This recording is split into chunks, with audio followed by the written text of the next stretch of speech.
Okay guys, now comes to the Hilbert space. As we know from vector space that vector space VS means vector space is a 3D space.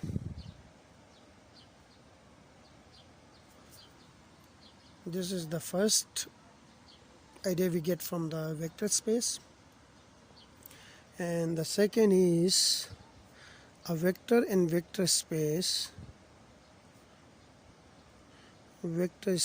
can be resolved into its component.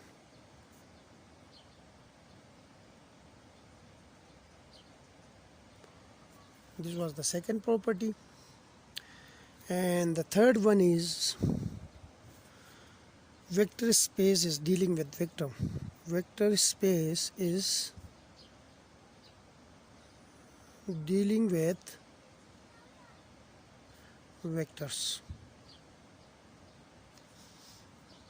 Now, what is a Hilbert space? Hilbert space is basically a vector space, but it is the generalized form of vector space. Like in Hilbert space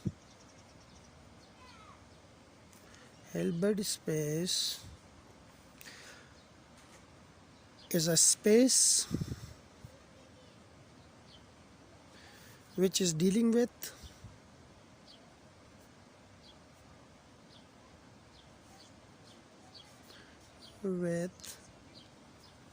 functions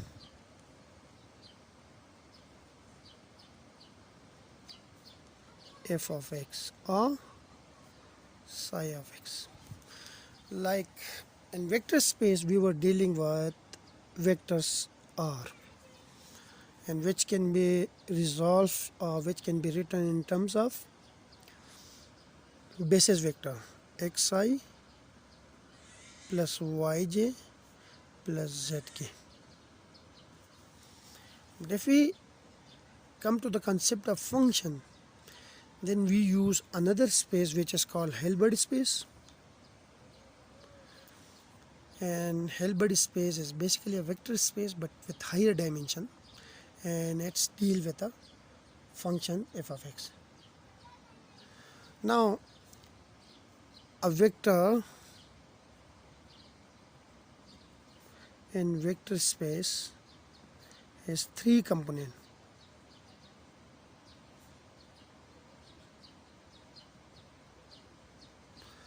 Because vector r is resolved into its components are x, y and z. There are three components of a vector.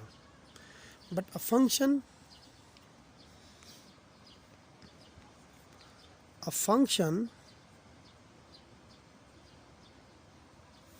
f of x, or I can call it psi of x, in Hilbert space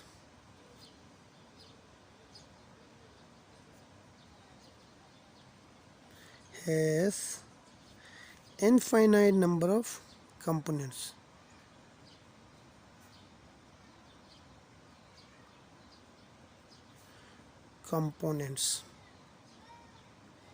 Or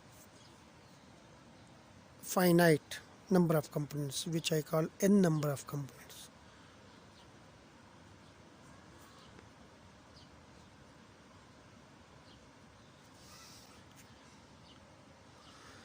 Now, in vector space we have three components of a vector, so we need three basis vector I, j and k.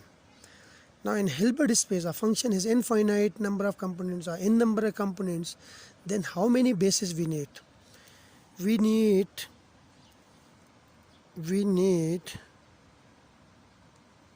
if I say that the function has n number of components, then we need n number of basis vector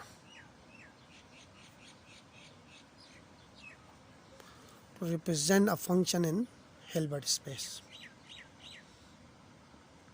Now we suppose that a function has n number of components. In order to resolve this function, as I already mentioned above, that we need n number of bases, but the basis should be orthonormal.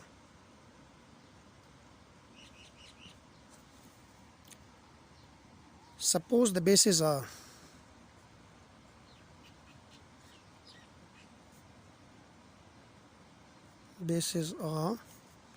psi 1 of x, psi 2 of x, up to psi n of x. These are the bases in Hilbert space, like the basis I, j, and k in vector space. Now, if they are the bases, then they should be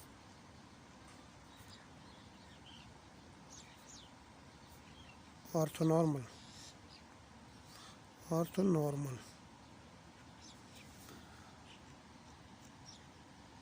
in nature.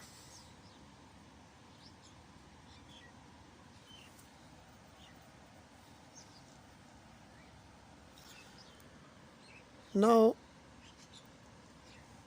we assume that psi 1, psi 2 up to psi n are orthonormal bases,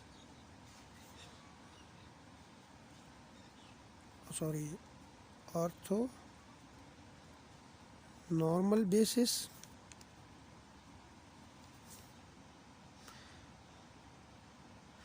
so it means that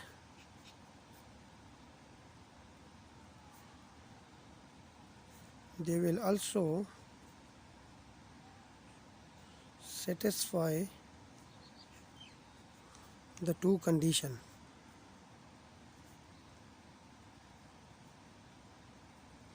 The first one is normalization,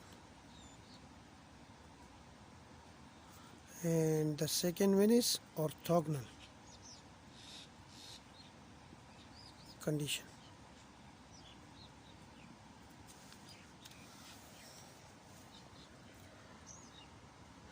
The first condition is they will be orthonormal. So what it means, if I take the product of two basis vectors, let's say psi n of x and psi m of x,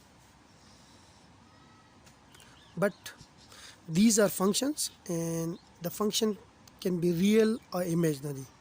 If it is real, then this notation is okay, but if it is imaginary, then two functions can be multiplied by taking complex conjugate of the first function times the second function, and we have to integrate it because we are dealing in n-dimensional space.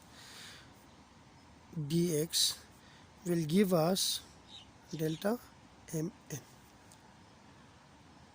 where m is equal to 1 or 2, 3 up to so on, and n is also equal to 1, 2, 3 and so on. For example, if I can say that n is equal to m,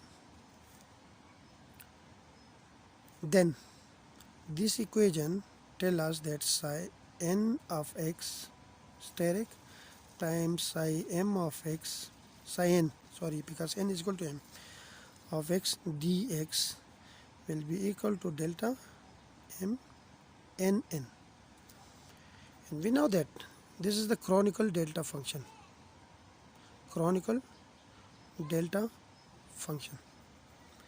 And its value is delta mn is equal to 1 if m is equal to n, 0 if m is not equal to n.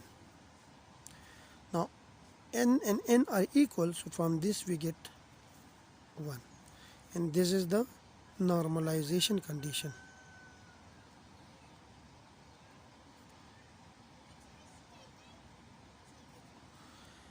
If m is not equal to n, then integral from psi n of x steric psi m of x dx is equal to delta m n.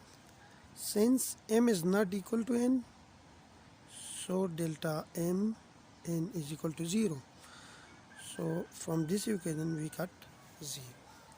Integral psi n of x steric psi m of x is equal to 0, and this is called the orthogonality condition.